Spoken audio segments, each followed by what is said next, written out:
Welcome, everybody. We are really happy to welcome you to this third NBS Breakfast. Just a quick reminder for those who are just joining us for the first time. So these webinars take place in the frame of the European project Nature for Cities, which is going to last 4 years and will be finishing on spring 2021. Nature for Cities aim at developing tools to facilitate NBS implementations in urban spaces. So on the first breakfast in October, we presented the concept of NBS. Then on the second one, we focused on the environmental impact of NBS and why it is important to assess your NBS projects.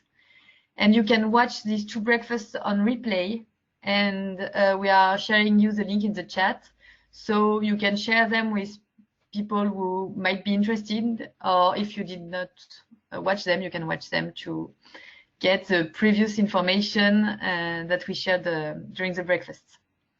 So the next breakfast will be in January and will be about the NBS economic feasibility and how to convince on the long-term economical benefits of NBS. And then the fifth and last breakfast will present you the Nature for Cities knowledge and assessment tools that were designed to support you in all the thematics that we'll have developed during these 4 first webinars. So on the concept of NBS, the assessment, the governance that we are going to see today, the economic feasibility that we'll see in January. So far we have talked a lot about environmental issues regarding urban NBS, and today we are about to focus on another important issue, which is the social aspect of NBS planning and implementation in cities. Indeed, aspects like governance, social acceptance, equity, and collaboration are really important for the success of an NBS project. So today we are going to address the following questions. Why is it important to involve various stakeholders in the adventure of NBS? How to build innovative governance model? And how to convince a wide range of stakeholders to take part to the green transition. So Marion from Plante Cité will present the challenges of governance and of collaborative projects to build more resilient cities. Then we are really happy to welcome Aitziber Egusquiza from Tecnalia, which is a partner of Nature for Cities and which has focused on governance issues. She will present you the diversity of governance models that you can develop to involve stakeholders, and also the inspiring examples of our Nature for Cities implementation models database. And finally, Wout Veltstra, urban ecologist and one of the initiators of the program Operatie Steenbreek project in the Netherlands, is going to present you this NBS project, which is inspiring for its innovative governance, involving a wide range of stakeholders to enhance gardens greening and desealing. And then at least we are going to listen to Sylvia Breukers from Duneworks, which is going to give us some insights about this project and how you can analyze it and get inspired from it for your own NBS projects. So thank you to all our speakers of the day for accepting to join us, and thanks to all the participants. We'll be really happy to get your questions in the chats and to talk together about these issues at the end of the webinar, where time will be there for questions and exchanges between all participants. So Marion, I let you start with the introduction. Thank you very much, Mathilde. So welcome everybody to this webinar. So just to remind you, NBS are strategies, actions, or physical projects that can be implemented on various scales to bring benefits regarding urban challenges like climate change, adaptation, biodiversity, health and well-being. And NBS are strongly linked to ecosystems restoration, and they are an innovative urban planning solutions to make cities more resilient to changes. But if urban challenges are becoming better known by the different stakeholders involved in cities' life, finding adapted solutions remains difficult because of the societal and cultural contexts in which they must take place. So expectations and perceptions on city development, they can differ between people, which can hinder the introduction of NBS. For example, local residents may be attached to the place where NBS is planned. So in addition to environmental issues, NBS planning must fully consider social issues to foster stakeholder support. This calls on new governance tools to reorganize urban policies through a real collaboration, multidisciplinary and socially inclusive. So the first driver is to remove institutional barriers. Indeed, municipalities or private developers are most often initiating actors of urban planning projects to address cities' development needs, and yet their traditional organization and the lack of collaboration between internal departments can hinder new solutions as NBS, because they need a real cross-sectoral approach between urban development and environmental challenges. So a first driver is to increase collaboration internally. Involvement in early steps of spaces maintenance departments is very important too, because they have a field knowledge of the local constraints. And of course, local politicians, policymakers, they play a key part because they make decisions and their political support is going to be needed. So to convince these stakeholders, NBS powers can be precisely in this multi-challenges and multi-benefits approach, because it crosses climate, biodiversity, health, security, and so on. It can rely local policymakers and new departments who didn't feel involved in the beginning and help to develop a shared understanding about sustainable planning and NBS. In France, for example, in the city of Angers, when they revised their ecological management plan, not only the maintenance teams, but also designers and developers were trained to complete ecological or botanical knowledge. So it led to a global skills update, but also to an active emulation. And so to sum up, institutional challenge is to involve better politicians and different departments in transversality to conceive NBS, because they are at the interface of development issues and complex scientific questions. And besides, it's often necessary to be supported by external skills in ecological, climate, soil, health fields, for example. For example, in the Naked Therapy Garden project in Denmark, the project included landscape architects, medical doctors, psychologists, and so on. The second driver is to increase co-creation and participation. So another knowledge that should be taken more into account in projects is city users' knowledge. Local stakeholders, inhabitants, organizations, companies, they have experiential knowledge about the places they live in or use on a daily basis. So it is essential to identify existing local networks and to include them in planning reflection. Practices and uses have to be considered as a knowledge element for the diagnostic. In France, for example, for an urban park project near Paris, a participative governance approach has enabled to fully integrate local uses to the planning program. Besides, involvement in NBS projects makes total sense, since NBS are planned in urban space above all for well-being of humans, bringing services like improving air and water quality, temperature regulation. So whose benefits must be distributed as fairly as possible for social equity. For example, in France, in Aubervilliers, the car park desealing project you see on the slide, it was made to reduce urban heat islands, and it was implemented in a neighborhood where green space access was only of 2.5 square meters per habitant. So to respect this equity notion, it is necessary to fetch people where they are and to consult everyone. Online participative tools like the Nature for Cities Citizen Say tool interface, they can be a support to communicate with citizens and to ramp up their skills. Allowing diverse stakeholders to have an influence on the problem and solution definition with dialogue, co-creation, and participation, it can create awareness about environmental challenges, shared ownership about NBS interest, and finally, acceptance and support. So to sum up, NBS project leaders have to make sure that uses are taken into account and that the envisaged scenarios maximize a fair distribution of positive impacts thanks to a social assessment. On the Nature for Cities website, you have an access to the consortium work on social assessment in which a method has been defined to grab distribution issues, acceptance, environmental awareness, and so on.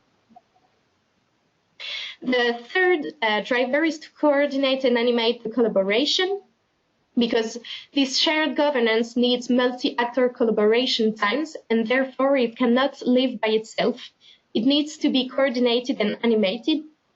And for project leaders, it is important to be supported by a third party who can create and maintain the link between the participants. For example, it can be in a dedicated department or with an external actor, with cross skills to take into account environmental, social, as well as economic challenges. This link, it can be made by using a common thread, a storytelling from the identification of stakeholders' diverse motivation, finding the element that will mobilize several actors to overcome divides and create a shared vision.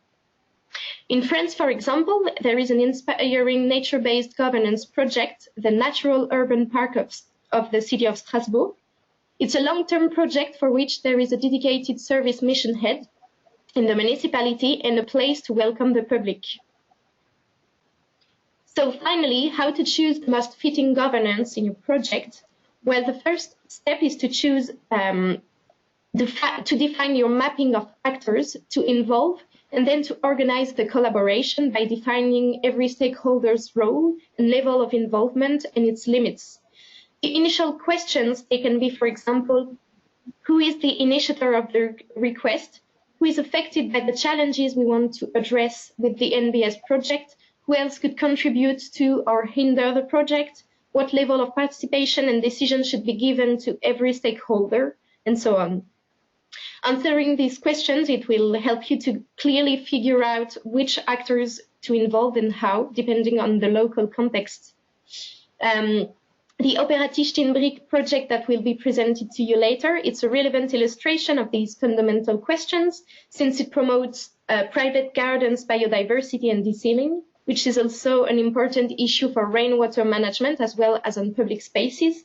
And on the same idea in Lyon in France, for the canopy plan of the city, made to enhance urban trees' response to climate change, private actors are real key stakeholders because 70% of the city canopy is situated on private lands. So those examples shows us how much identifying properly the actors who have the solutions in their hands is important. In any case, Nature for Cities studies about governance confirm that a shared governance is a real inclusive approach can give better sustainability to NBS projects. And to help you towards this, Nature for City platforms offers several tools already available. There are the NBS implementation models database and implementation handbook that will give you examples of governance models and methods of governance in different projects, in co-creation, for example. And you have access to a pre-selection tool that will help you to ask yourself the good questions about the governance you need. You have also a step-by-step guide to guide you through the crucial step for NBS co-creation process. It will lead you from your strategy definition to the communication steps with stakeholders, for example. So to conclude, NBS development from planning to implementation is a collaborative work in which scientists, experts, policymakers, practitioners, citizens, and other stakeholders all bring their own knowledge. The meeting between actors to exchange and decide together enables them to take a whole new look on a given space that they previously perceived on a daily basis, maybe differently. So this creation of a shared vision can lead to easier compromises or even to find a mutual agreement on the scenarios. Last but not least, from a project to another, collaboration methods have to be tailored to the context, instead of being prescribed upfront. This work with wide actors, also linked to NBS social impact, is a real driver to make more efficient but also more accepted NBS projects. For example, to integrate prescriptions in planning documents, to adapt spaces management practices, or to realize new projects on specific sites. So now that we have talked about the relevant key aspects in project governance. We'll see a bit more precisely what models of cooperation can lead to the implementation of NBS with Aitziber. And then we will hear the feedback of Wout, one of the initiators of Operatie Steenbreek and its inspiring governance approach. Thank you, Marion. Thank you very much for the presentation and for all of you joining us. I'm going to talk about the work that we have done in Nature for Cities regarding implementation models for NBS projects, and also specifically about governance models. First, in the first stage of the project, we made a really deep study about the barriers and drivers that we have for NBS urban planning. And then, basis in this work, we start mapping and seeing what were the suitability of the different governance models for NBS. It's clear that the implementation of NBS project is deeply determined by the novelty of the concept. But we think that this innovation is both an opportunity and a challenge for its implementation. There are a lot of knowledge barriers because there is a lot of still that we don't know about NBS. We don't know how they work. It's still doubts about what is the real quantified impact of these strategies. And also, that is a problem that is less and less, but still we have lack of ready-to-apply scientific results, concept, and technologies. So it's difficult to practitioner, local governments, or end user to use these NBS in certain cases. We have also the economic barriers. Of course, this kind of strategies a lot is not a priority, especially when it's lack of funding. And even if there are ways to get money for this kind of project, there is a lack of funding knowledge, specifically in local governments, to get this financing. Also, and we have talked about this before, there is not a clear idea about what are the benefits of these structures, these strategies, because a lot of times they are soft, the benefits that we have them. They are not so clear, not so easy to quantify them.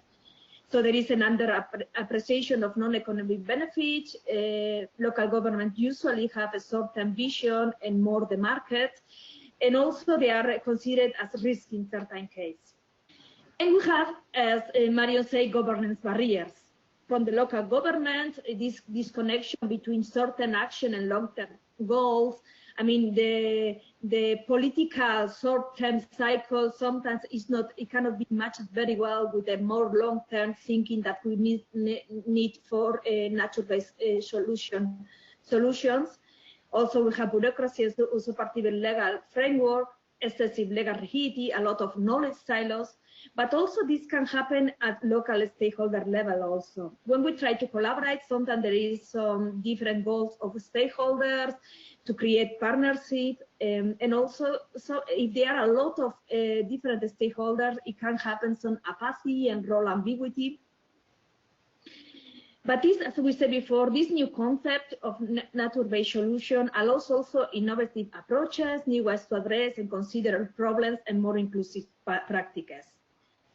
And here we have also these governance drivers. If we go for collaborative schemes, we could have more efficient processes through collaboration, because we can combine different strengths of different stakeholders with action thinking approach, and also the capacity building to balance the uncertainty.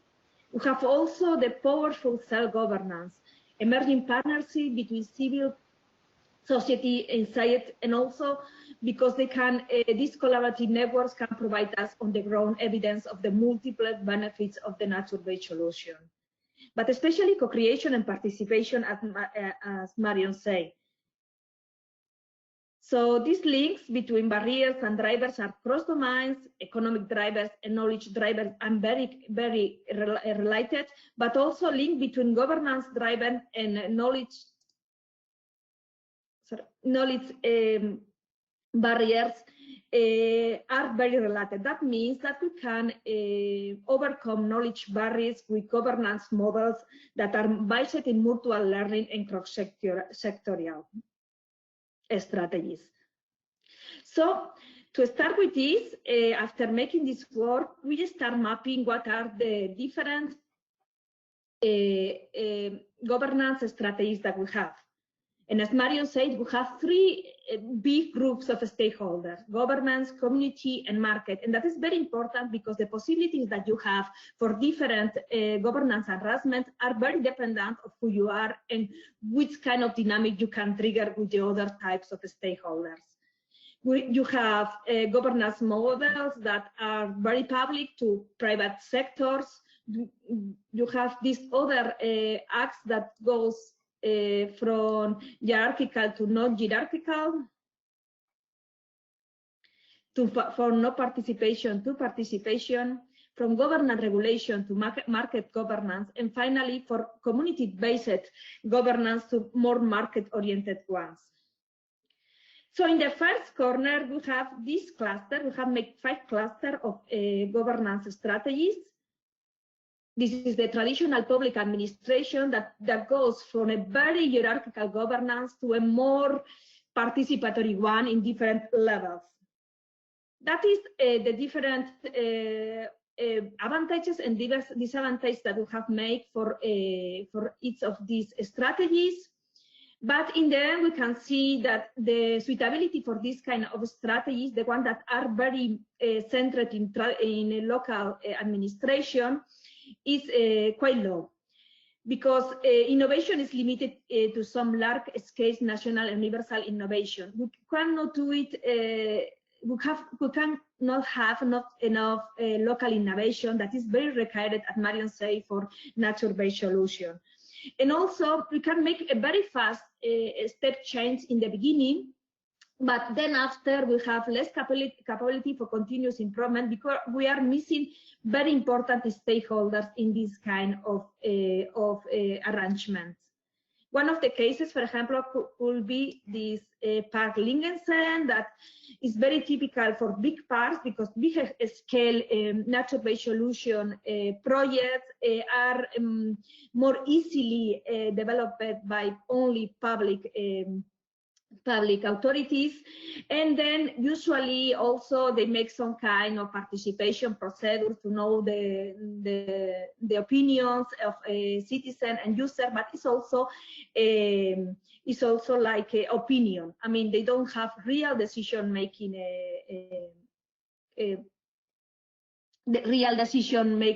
power. Still, we have a lot of cases in that. For our research, the 16% of the cases are traditional public administration. That is clearly because still in a lot of projects, especially big projects, we need the public government to push it, and it's an easy way to make a nature-based solution in certain cases. But that doesn't mean that are the best solution for this kind of project. If you go in further step, we have this collaboration between government and market, the public-private partnership, that are very different ones. I mean, we have for fully public sector with almost agreeing framework like local agenda, community visioning, to fully private sector when the investment of public is quite passive. And also we have in a step more going to the market governance, business-led self-regulation. To this cluster, we call new public management. They are market-oriented, competitive, top-down, business-led, decentralized. But in the first case, private sector involvement does not eliminate public sector responsibility. That is good, that this kind of arrangement consider that still the public has to be there to be sure that certain services are ensured and defenses and increase ensure the efficiency of market by reducing capital risk, increase access to information, and reducing monopoly. But then we have this other one of business-led self-regulation when we are going more for voluntary agreements, third-party certification, and collaborating and corporative social responsibility. These kind of arrangements are low, medium, are depending on the scale of the NBS project, is depending how economically feasible is going to be this project. The market is only going to go when it's money there. and when the choice for proven the technology is quite secure and is quite proven. I mean, it's less room for innovative solutions. For example, here we have a case here close in Basque Country about the Sorosaure district. It's a development area very close to Bilbao. So our opportunity to really develop a lot of housing. And of course, here was, let's say, a more sweet idea, no, a more sweet strategy for a private money to build here, even if the public side no, may try to make, no, it's a very that urban regeneration is having some standards, and also especially food-proven residential quarter is developed there with a lot of open areas, and the 50% of the new housing is going to be social housing. But still, as it is quite economically feasible, the public sector can push this kind of project. Still, only the 21% of the cases are like this. Why? Because there is a big spectrum between the different ways of, I mean, that you can make an harassment between public and public. The next one is more strange, is the market and community without the government. We have here the sustainable local enterprises networks, the business NGOs partnership, and non-state market-driven governance. We call to this private partnership.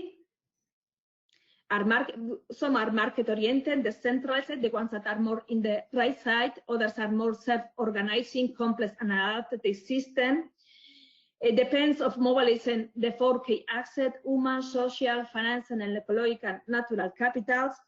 And theoretically, they are quite fitted for this kind of projects. The problem is that the conditions that are required are quite complex to meet, and also they are only meet in very rare case. So it's more a theoretical model that we think that could work more in the future than nowadays. Only the 5% of the cases that we have studied are in this kind of cluster. For example, we have this case for New York, the urban forest, that a group and designer and artists started in a sculptural ecosystem in urban spaces that were edible food forest. But it has to be like these guys where very determined stakeholder can push these kind of things. It's not the most usual cases. And in the community corner, we have the communities co-production, glass roof initiative, self-governance, and civic ecology practices. That is when the community really push this kind of strategies. We call to this the cluster 4, societal resilience. And the suitability for this is high, because management of natural resources is one of the fields specifically well fitted for those this type of governance. It's a model that might be one of the most applicable for socio-ecological innovations such as nature-based solution, but it's required that the society is active. That doesn't happen in all the contexts. There is also a limit for a scale. The bigger scale, the more difficult to do it, especially if you don't have the support of local government. And also the decentralization has to be a limit, as we said before. The public authorities has their requirement not to ensure certain standards and certain services provided. By they reflect local environments and cultural tradition, they are very locally rooted, and as we said before, that is very important for nature-based solution. And the problem could be also that they have their own dynamic, and they are inherently unpredictable. So sometimes it's very important that they are, especially when they want to have long-term and long-scale projects, it's important to try to involve the local authorities. We have, for example, this case of the citizen initiative greening canals in Netherlands, in Utrecht, that they started, the project was initiated and managed by citizens with the help of the municipality, but they were the citizens who started this project. And maybe a more clear one, this again for New York, the parks and gardens, green guerrillas that was starting in the 70s, and now there are more than 600 community gardens. And the key principle that the green guerrillas live and operate by are openness, transparency, and sharing of knowledge. But still, we have the 14 cases of the cases that we have studied. The 14% of the cases are in this category. And we have the last one, the cluster 5, that is here in the middle. And as you can imagine, here in the middle is the virtue, adaptive management, adaptive governance, collaborative governance, and we call to this network governance. As you can imagine, this is, we consider the most suitable governance arrangements for NBS, because it's an approach thought for dealing with uncertainty, complexity, and dynamics, therefore totally switched for nature-based solution. We have different ones for the actors are more strictly bound to others that are more laws, but in all the cases, it's built on human relationship and trust, and leadership is essential by proving innovation, building trust, making sense, managing conflict, linking actors, compiling and mobilizing broad support for change, iterative learning and action. One of the limitations is that it's more easily developed these in democracies and high-income countries where policy tends to leave room for and support innovation and bottom-up initiatives. And also another problem is that we could have very high transaction cost of consultation, reaching agreement, and enforcing such agreements. So it's not an easy way, but we consider that including all the stakeholders and trying to build this arrangement in a human relationship and give room for participation and inclusive decision making, and also learning, peer learning, is the only way that we really can have big long-term nature-based solution project. One of the cases that we have studied, for example, is this living green city grass in Graz. Clearly, one of the advantages of this project is that the research project, still a lot of these kind of projects come from research projects because it's a quite safe environmental way to do it. But that is always the first way to start. And this other one in Singapore, for example, that was started by local authorities, but then the citizen take like as they own and the park. This is the 43 of the cases. So here it's related within the suitability with the frequency of these cases. And we think that this kind of arrangement is the way that are more suitable for this kind of project. All this information you can find in Nature for City webpage when we have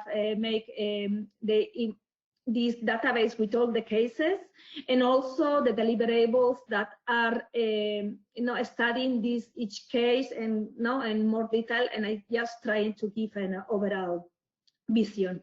Thank you very much. Thank you, Aitziber. Thanks a lot. We are going to listen now to a real project holder, which is Wout. I'm Wout Veltstra. I have been a city ecologist for the last 15 years with the city of Groningen. And I have been working for the city of Groningen most of my lifetime. Being the director of the environmental services, and the last 15 years of it, I was a city ecologist, and as a city ecologist, I developed a water plan, a city water plan, and environmental policy plan for the city. So I worked on the fundamentals of sustainability for the city of Groningen. In the last few years, I started a project called Steenbreek, which means something like stone broke. We want to remove the stones from the front gardens and the back gardens of the city gardens. As you heard in the first lecture, that 70% of the city green is in private hands. So as a city ecologist, I had nothing to tell about gardens. So we started the project Steenbreek to get the right and to involve us with the gardens in the city.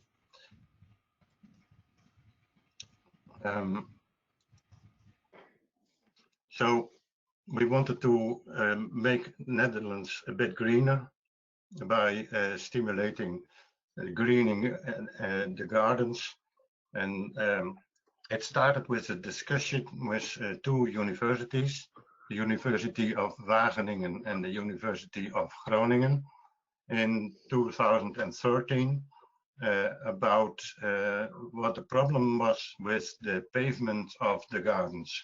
What is the effect of more stone in the cities, and how can we develop a plan to cope with the effects of it. So I had to try out with 4 colleagues, city ecologists from cities in the Netherlands, to try out how we could get a beginning with the project. And it was so promising that we decided to make a separate organization, Operatie Steenbreek, in 2015, with 5 municipalities. They are mentioned here. There are middle big cities in the Netherlands, and we started there with our activities. And in the meantime, the last 5 years, we grew to an organization that is active in 150 municipalities in the Netherlands.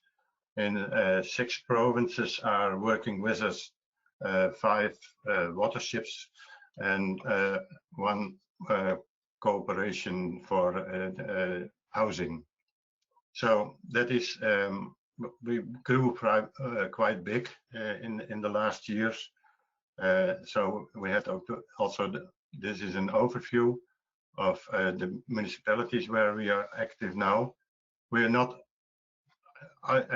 in every municipality very active. Some are the front runners. Eindhoven, one of the first cities that was involved. Arnhem on the east side of the country is also a municipality that is going quite well, but there are some municipalities we never heard about. So that is quite different, and we are not very demanding. We try to organize the activities together with the nature organizations and other social organizations that are active in those municipalities. And you see a list of that organizations and on the head of partners and on the right side of the screen. And those are organizations that working with green, working with trees, working with biodiversity, all different kinds of organizations, and they all together, we use the volunteers from those organizations in the different municipalities to organize local networks. I think that's the key idea. In every municipality, we start a local network of people that are from those local organizations, and we make that with those networks. We work out actions, local action, every time, you could say. So there are also companies involved, green companies. They are on the bottom side over here. The different companies that are active in the green sector with maintenance, but also with planting, organizing parks and that kind of thing. So we started with the 5 city ecologists out of a sorrow about biodiversity. That was the beginning in 2014, 2015. We were mainly involved in the city ecology. In 2015, the discussion in Paris started, and the climate was one of the hot items that was introduced. So then the water problem began to develop, and also the city heat problem was, because of the climate, a new implementation of our work. So the actuality was a bit shifted, and biodiversity was not anymore our first our first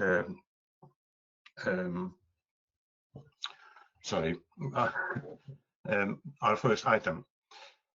But we stayed with our old plan in that sense, that we gave the local people the instruments to shift their gardens, to change their gardens, to bring their stones from the gardens and get a plant in return.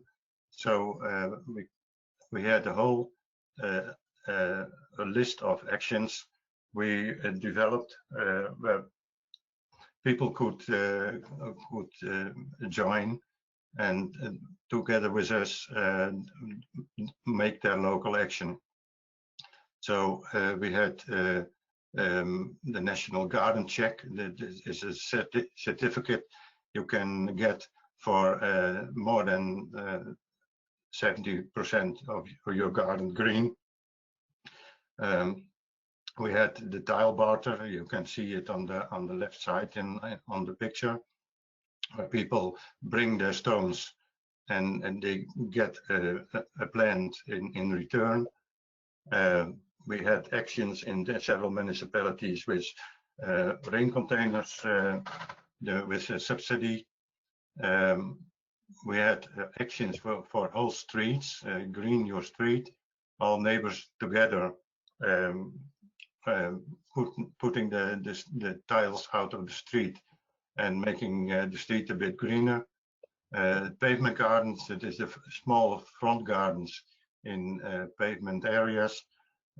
We had front yard garden excursions, the city ecologists that were walking through the city, telling about the plants and the animals you meet when you are walking in the city.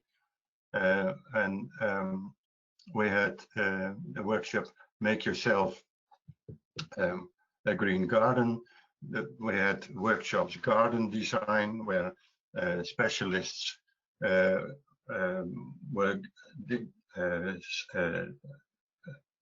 were developing or designing a garden for people when they brought their chart of the garden.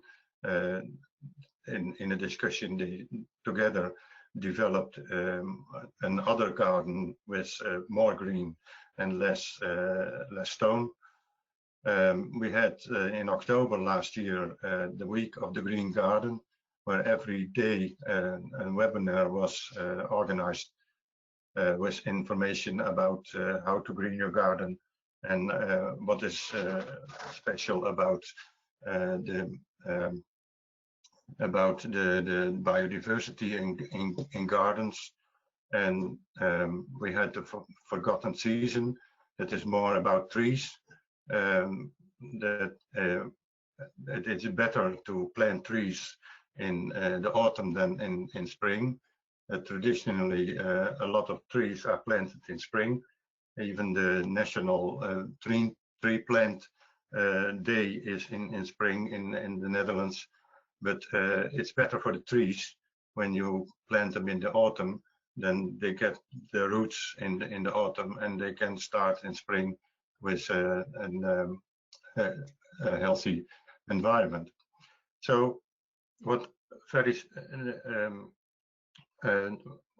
very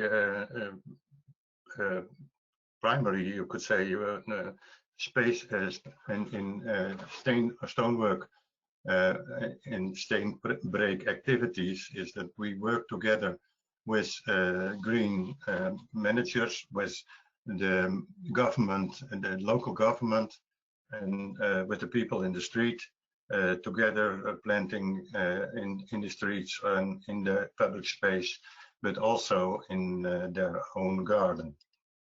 Sorry.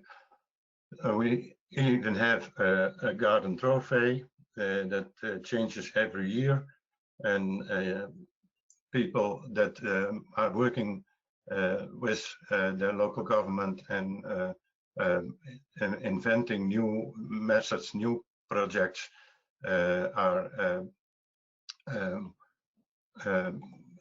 can get a prize, and so we have a whole a jury that is giving the prize every year to another city where they are doing very nice work in the green. Last year we had a new development. Sorry. No, it's someone talking, but if you can finish soon so we can take some questions, it would be nice. Thank you. Okay. But it's really interesting. Thank you. Last year we had a nice development. There was a bureau, an engineer bureau that made charge of the green in the Netherlands. Every single tree is registered, and on that chart you could see the negative of that chart was the parts where in the cities where there was a lot of pavement, and we got those charts for free from them because they couldn't use it, and we used those charts to show the city, show the municipality where the most paved areas are, so they can choose their action for greening the city in the most paved areas in cooperation with the neighbors, with the inhabitants of the city. And apart from that, I said we started our activities with 2 universities. We are still in contact with some of those schools and universities, and we have some research projects running, and we have some activities together with schools. The roadshow biodiversity will start in the next spring, and it's together with the ministry, with an organization for municipalities and green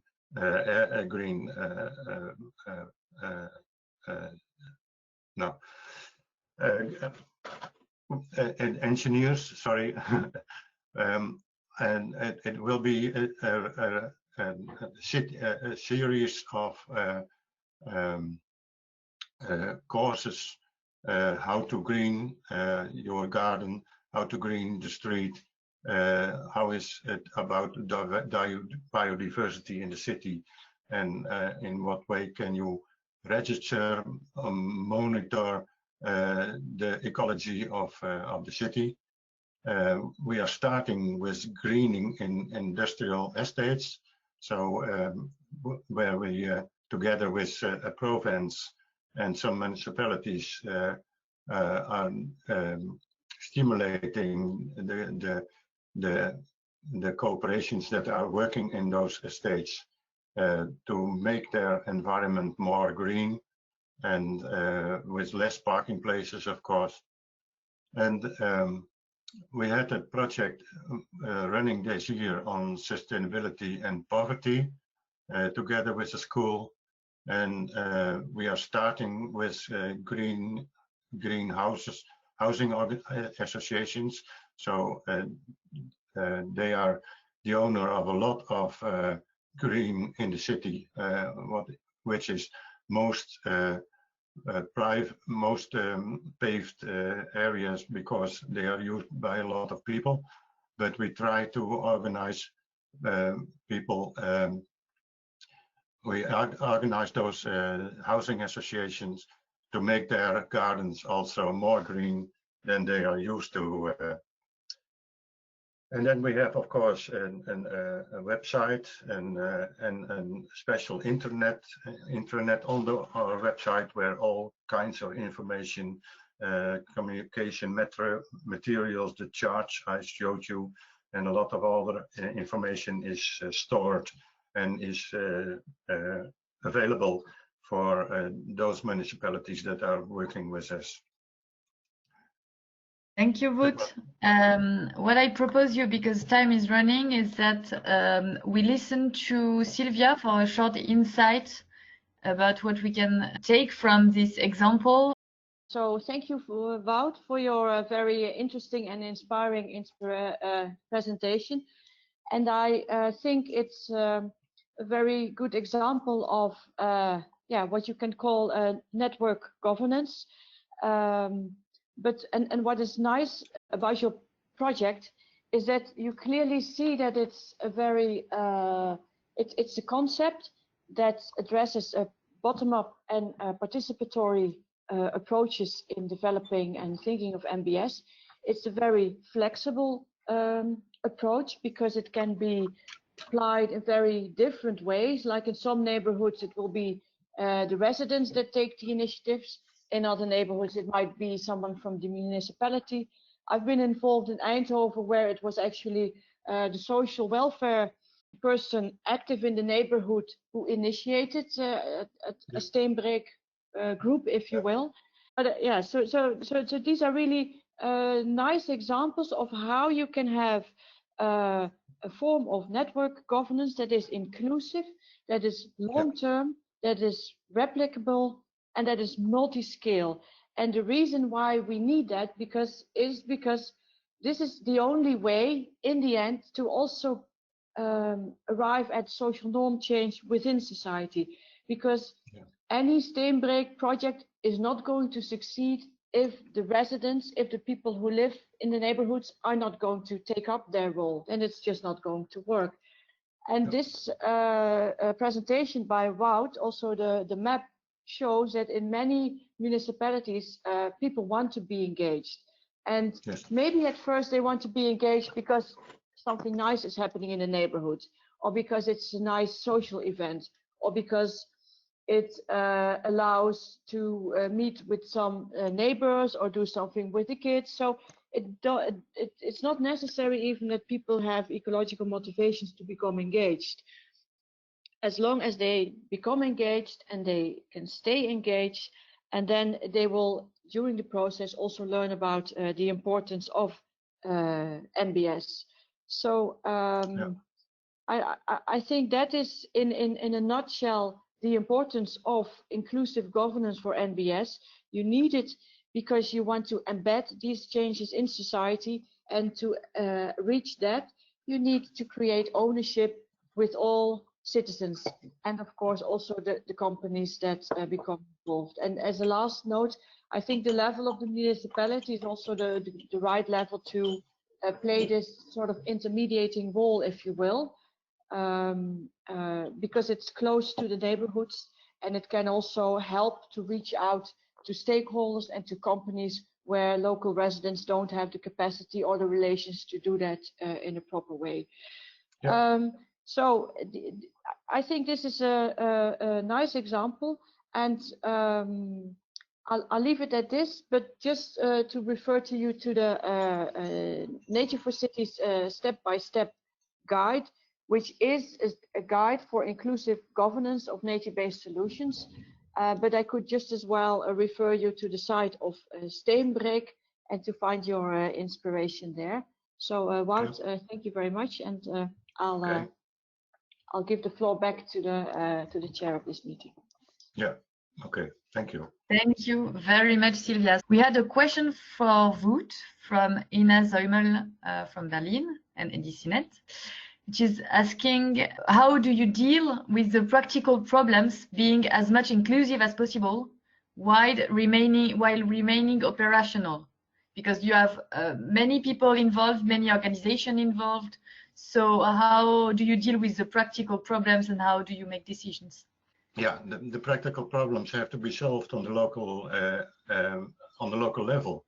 So we built those local networks with volunteers from different organizations, and we have courses that they can follow about practical problems you enter in working in the green, but also working with a government. We have 6 consultants that are working through the Netherlands. When a municipality begins with Steenbreek, there is a consultant that helps the municipality to make that local network by searching for those volunteers in the local environment, and then they start activities dependent on the decision of the local participants. So there are some actions that look a lot alike in different cities, but there are also cities that do very different things, dependent on the possibilities and the experience of the people that are working in that city. Okay, thanks a lot. I think Yes? it's also very context dependent and important that those who initiate Steenbreek type of projects follow the sort of the speed that is suitable for that particular community. So in some cases you will have very active and very forward-looking people who start organizing it for the neighborhood, and in other neighborhoods it takes time, and then it's then the challenge is not to be over enthusiastic, because then you start filling in what they should do rather than letting them do it in their own way. And I think that is often a sort of a tension between those who want to move forward but also want to do it in an inclusive manner, and those that are still quite new to nature-based solutions and that just want to do it in their own speed. Yeah, and it is also, I told you about the Steenbreek Trophy, the prize we give each year. It's very inspirational for people, because we share the experience on our internet, on our website, with also stories of the people that worked on that project and what their experience is. So then it's disseminated, you could say, the experience they have. Thank you very much for these very interesting examples and for the very inspiring presentation. Thank you, Aitziber, for presenting the different models of governance, for Wout, and for the really interesting insights from Sylvia. And thank you all very much for participating to this webinar. Do not hesitate to subscribe to the next ones. Do not hesitate to share the replay